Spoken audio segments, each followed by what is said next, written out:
So here we go, a flyby of play. It's got to be serious if the New York Times puts a cover story of their February 17th Sunday magazine about play. At the bottom of this, it says it's deeper than gender, seriously but dangerously fun, and a sandbox for new ideas about evolution. Not bad. Except if you look at that cover, what's missing? You see any adults? Well, let's go back to the 15th century.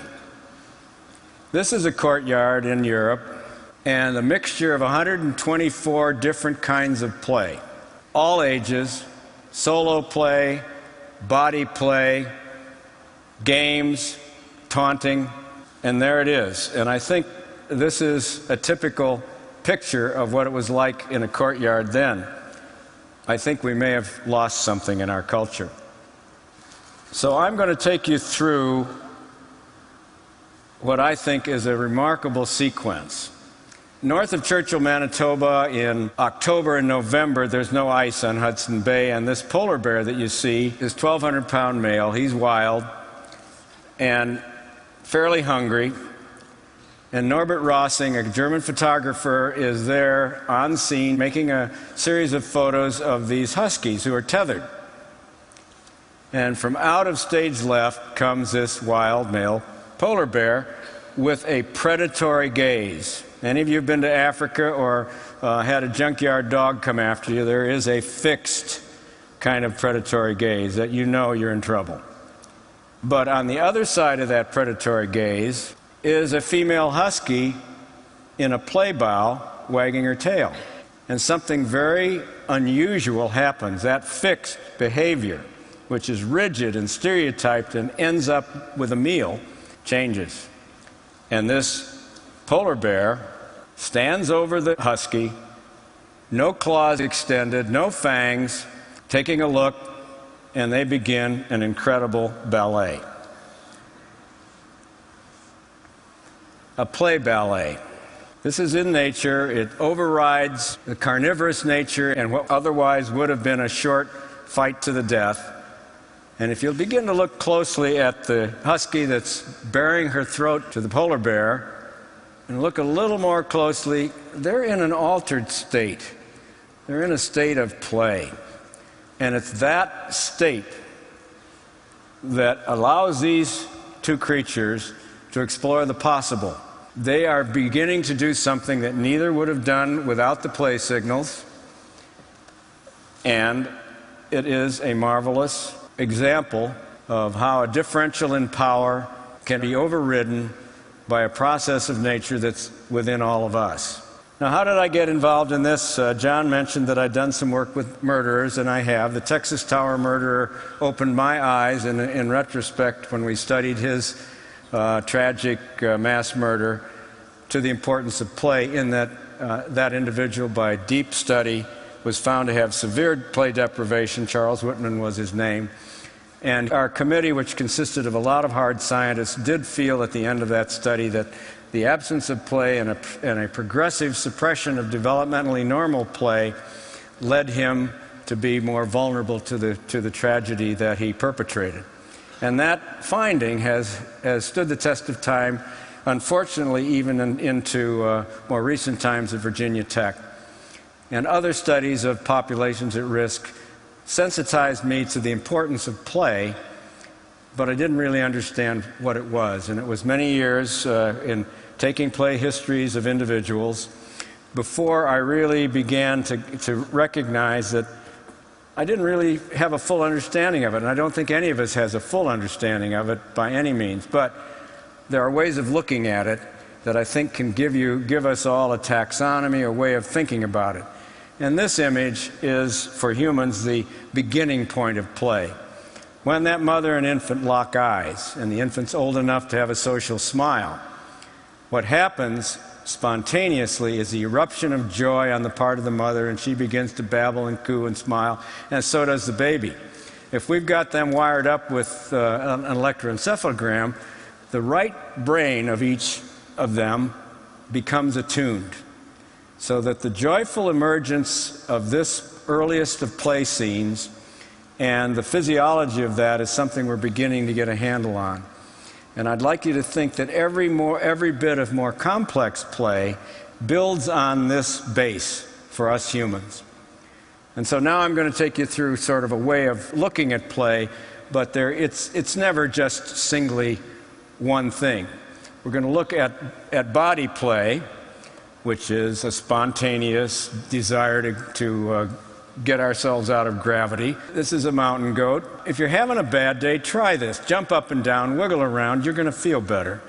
And you may feel like this character, who is also just doing it for its own sake. It doesn't have a particular purpose, and that's what's great about play. If its purpose is more important than the act of doing it, it's probably not play. And there's a whole other type of play, which is object play.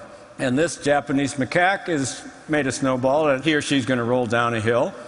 And they don't throw it at each other, but this is a fundamental part of being playful. The human hand in manipulation of objects is the hand in search of a brain, the brain is in search of a hand, and play is the medium by which those two are linked in the best way.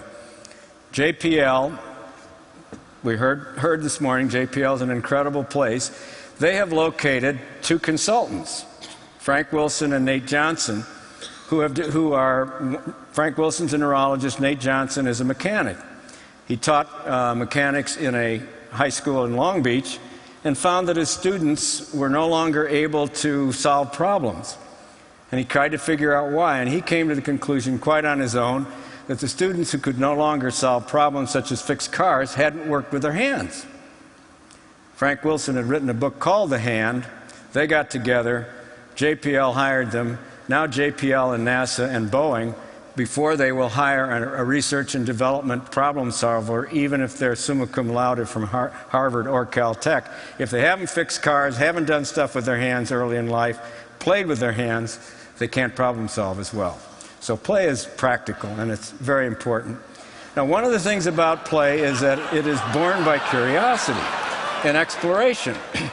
But it has to be safe exploration. This happens to be okay. He's an anatomically interested little boy, and that's his mom. Other situations wouldn't be quite so good. But curiosity, exploration are part of the play scene. If you want to belong, you need social play. And social play is part of what we're about here today and is a byproduct of the play scene. Rough and tumble play. These lionesses, seen from a distance, looked like they were fighting. But if you look closely, they're kind of like the polar bear and husky. No claws, flat fur, soft eyes, open mouth with no fangs, balletic movements, curvilinear movements, all specific to play. And rough and tumble play is a great learning medium for all of us. Preschool kids, for example, should be allowed to dive, hit, whistle, scream, be chaotic, and develop through that a lot of emotional regulation and a lot of the other social byproducts, cognitive, emotional, and physical, that come as a part of rough and tumble play. Spectator play, ritual play, we're involved in some of that.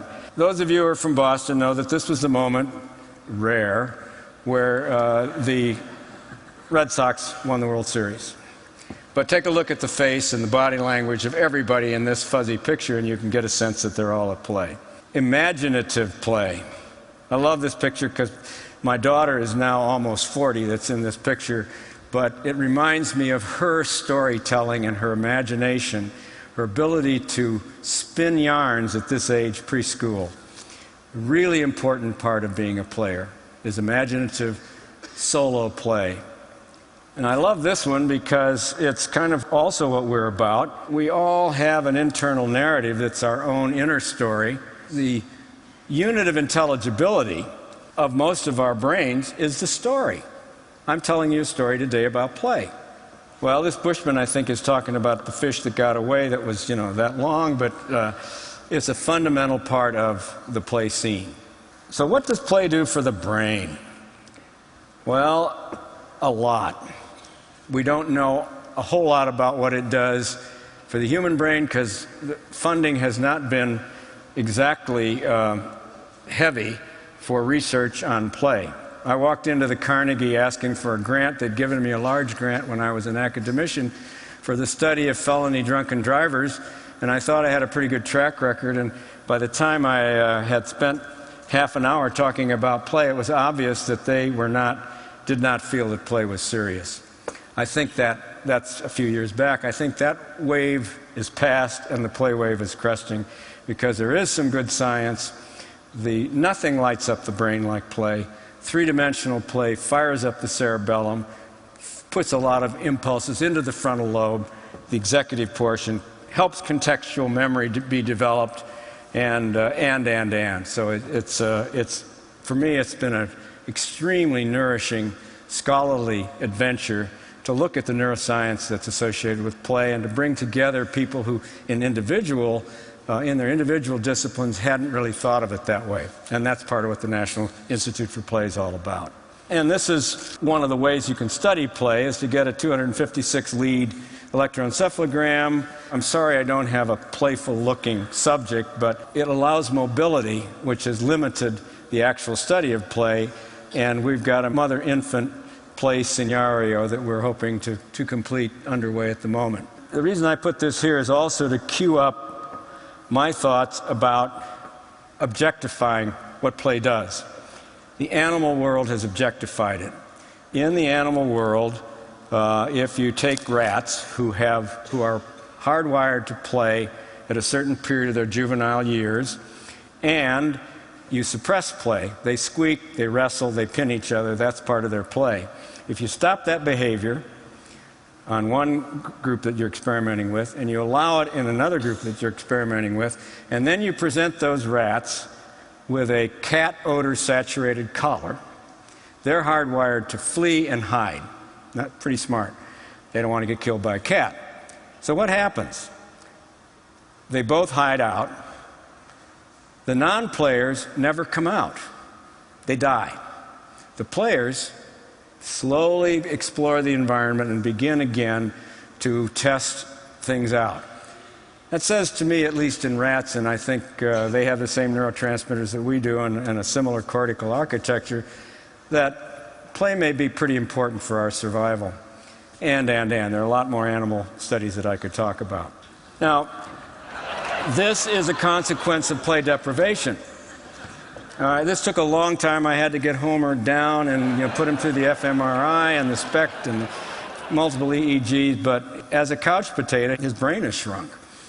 And we do know that in domestic animals and others, when they're play deprived, they don't develop, and rats also, they don't develop a brain that is normal.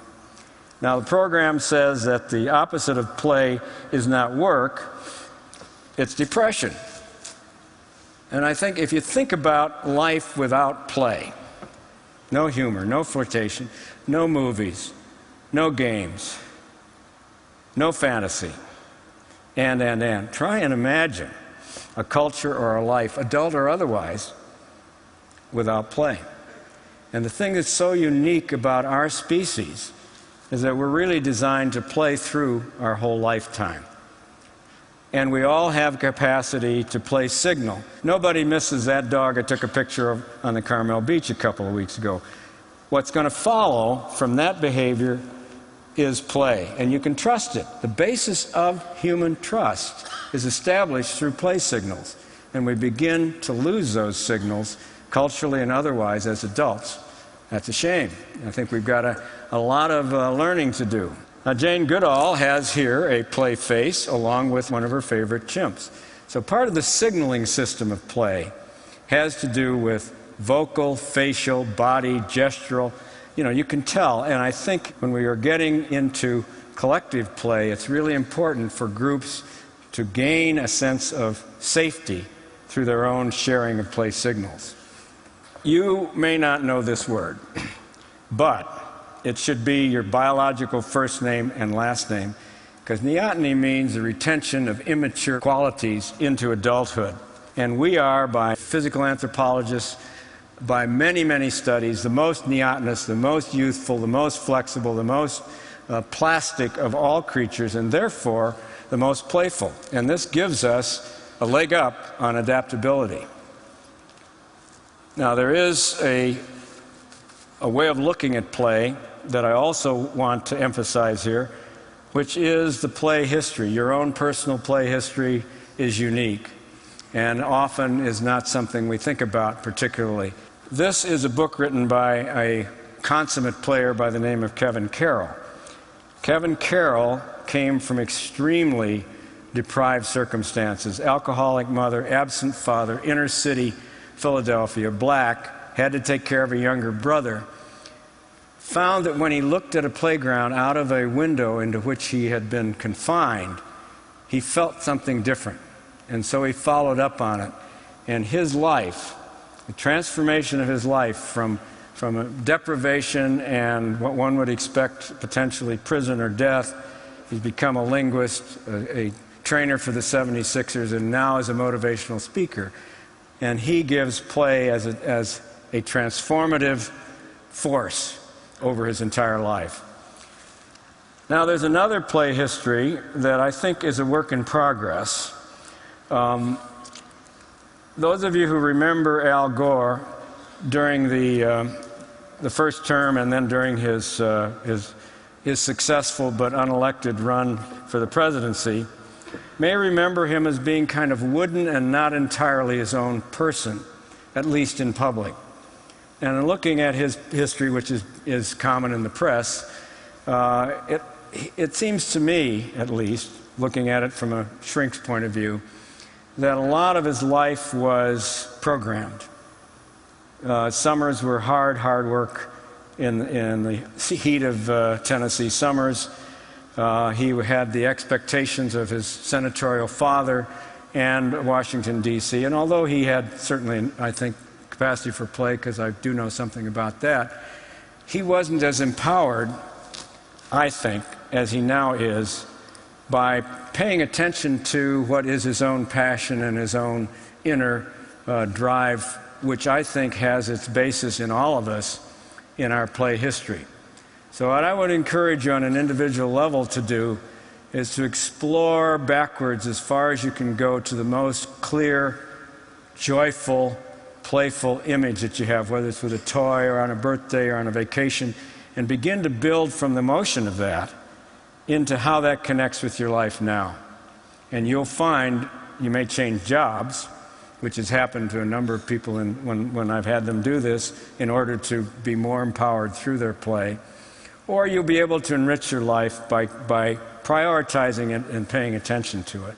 Most of us work with groups, and I put this up because the D School, the design school at Stanford, thanks to David Kelly and a lot of others who have been visionary about its establishment, has allowed a group of us to get together and create a course called From Play to Innovation. And you'll see this course is to investigate the human state of play, which is kind of like the polar bear husky state, and its importance to creative thinking, to explore play behavior, its development, and its biological basis, to apply those principles through design thinking to promote innovation in the corporate world. And our students will work with real-world partners on design projects with widespread application. This is our maiden voyage in this. We were about 2.5, 3 months into it, and it's really been fun. There is our star pupil, this Labrador, who taught a lot of us what a state of play is, and an extremely aged and decrepit professor in charge there. And Brendan Boyle, Rich Crandall, and on the far right is, I think, a person who will be in cahoots with George Smoot for a Nobel Prize, Stuart Thompson in neuroscience. So we've had Brendan, who's from IDEO, and the rest of us sitting aside and watching these students as they put play principles into practice in the classroom. And one of their projects was to see what makes meetings boring and to try and do something about it. So what will follow is a student-made film about just that. Wikipedia is describing flow as the mental state of operation in which the person is fully immersed in what he or she is doing, characterized by a feeling of energized focus, full involvement, and success in the process of the activity. An important key insight that we learned about meetings is that people pack them in, one after another, disruptive to the day. Attendees at meetings don't know when they'll get back to the task they left at their desk. But it doesn't have to be that way.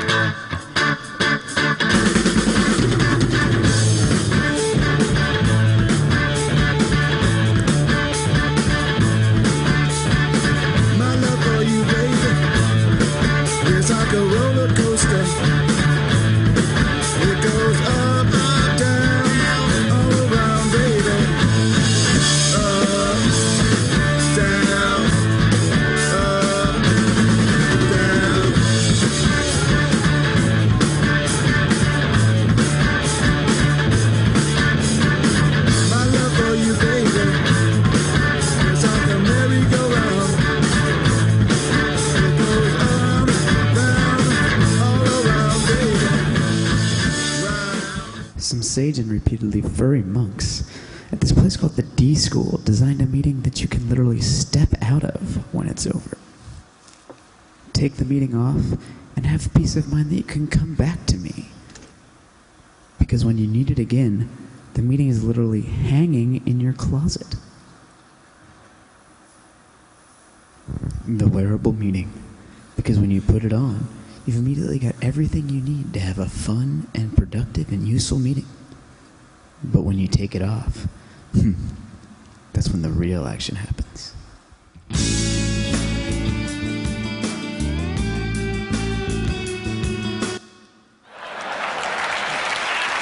So I would encourage you all to engage not in the work-play differential, where you set aside time to play, but where your life becomes infused minute by minute, hour by hour with body, object, social, fantasy, transformational kinds of play. And I think you'll have a better and more empowered life. Thank you.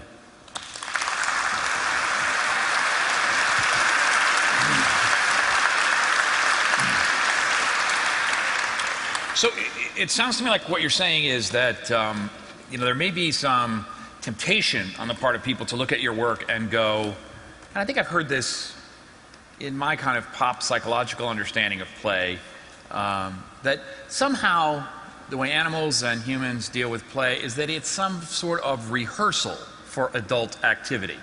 Your work seems to suggest that that is powerfully wrong.